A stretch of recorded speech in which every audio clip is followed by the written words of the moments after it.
And when I talk about it, this idea of inclusivity and diversity being a superpower in business, it's not something that I just say, it's something that I do. That's where the process actually starts. I'm thinking about how can I best serve customers, the most amount of people. And then when there's an acknowledgement of someone who isn't usually acknowledged, of course it goes without saying that suddenly they feel seen, they feel heard, and they're like, I'm going with this girl, I'm going with this brand because it's the first time anyone's spoken directly to them.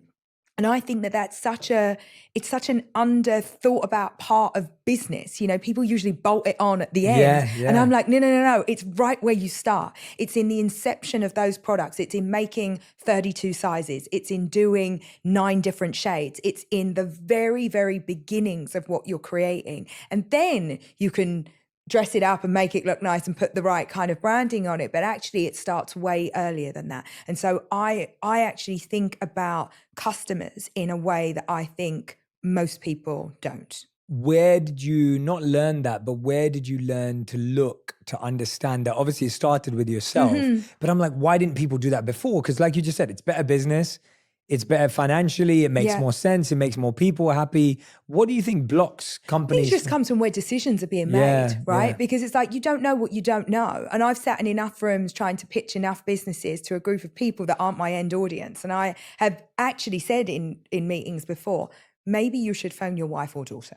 Like literally, like phone them, because you don't understand this because it's not for you.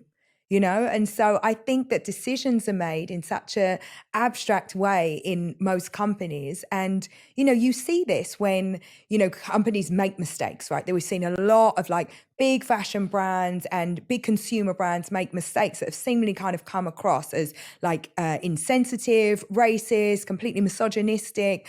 That's just where a decision is made. A company isn't inherently racist, like the whole company. It's just the decision-making process is flawed, i.e. there's not enough people in the room of a different background to say, hey, perhaps put the t-shirt on the other kid, like then it won't be an issue.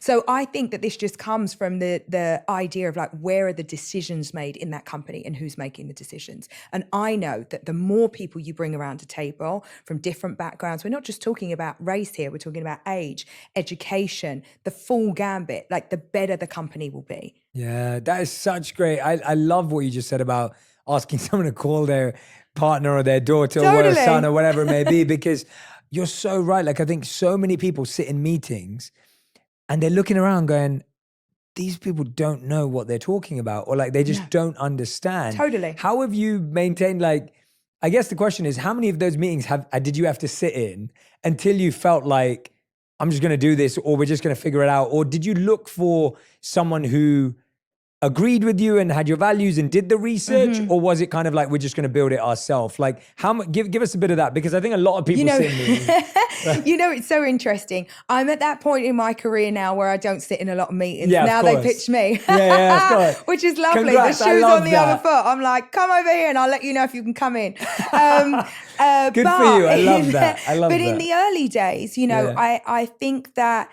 I sat in a lot of situations feeling like, you know, the great thing is I never doubted myself or any of those ideas.